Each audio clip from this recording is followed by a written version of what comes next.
Barack and Michelle Obama addressed the Democratic National Convention last night in Chicago, and Secretary of State Antony Blinken has wrapped up his latest visit to the Middle East. Good morning, I'm Corva Coleman from NPR News, and here are today's top stories. Former President Barack Obama and his wife Michelle rallied Democrats in support of Vice President Harris on the second night of the Democratic National Convention in Chicago.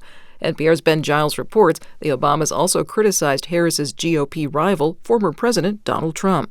The couple's addresses to the DNC were a marked departure from the 2016 convention, when Michelle Obama famously said, "When they go low, we go high." The former president's speech included a dig at what he called Trump's obsession with crowd sizes. And the former First Lady criticized what she called Trump's narrow worldview, rocked by the existence of two hardworking, successful black people. Who's going to tell him that the job he's currently seeking might just be one of those black jobs?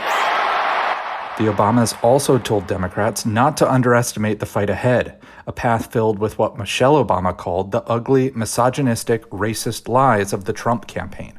Ben Giles, NPR News, Chicago. Meanwhile, Trump campaigned in Michigan yesterday to talk about fighting crime. Crime in America is out of control. I'm going to make it, along with the economy, inflation, strong borders, and energy dominance, my top priority. I'm including crime in America. Normally that's done locally, and we're going to give the local people a lot of help. But Trump's claim is misleading. A survey from the Major Cities Chiefs Association shows that in nearly 70 major cities, violent crimes have dropped for the first 6 months of this year compared to the same time last year. That includes a 17% drop in homicides. The survey also showed fewer other violent crimes were committed. 3 states held primary elections yesterday: Alaska, Florida, and Wyoming. In Florida, conservative Congressman Matt Gaetz also won the GOP nomination. He faced opponents backed by former Speaker Kevin McCarthy. He's fiercely criticized Gaetz for forcing McCarthy out of the House Speaker's chair. Secretary of State Antony Blinken has concluded his 9th recent visit to the Middle East. He's seeking a ceasefire in Gaza.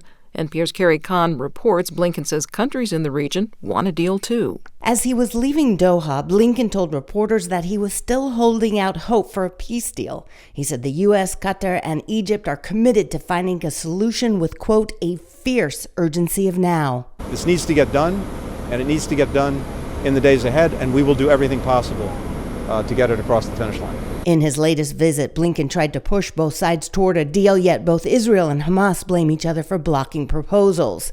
Talks are set to resume again Thursday in Cairo, according to Egypt's foreign minister. Details of the proposal on the table have not been made public, but negotiators say they have an outline to bridge the gaps between demands from both Israel and Hamas. NPR's Carrie Kahn. This is NPR.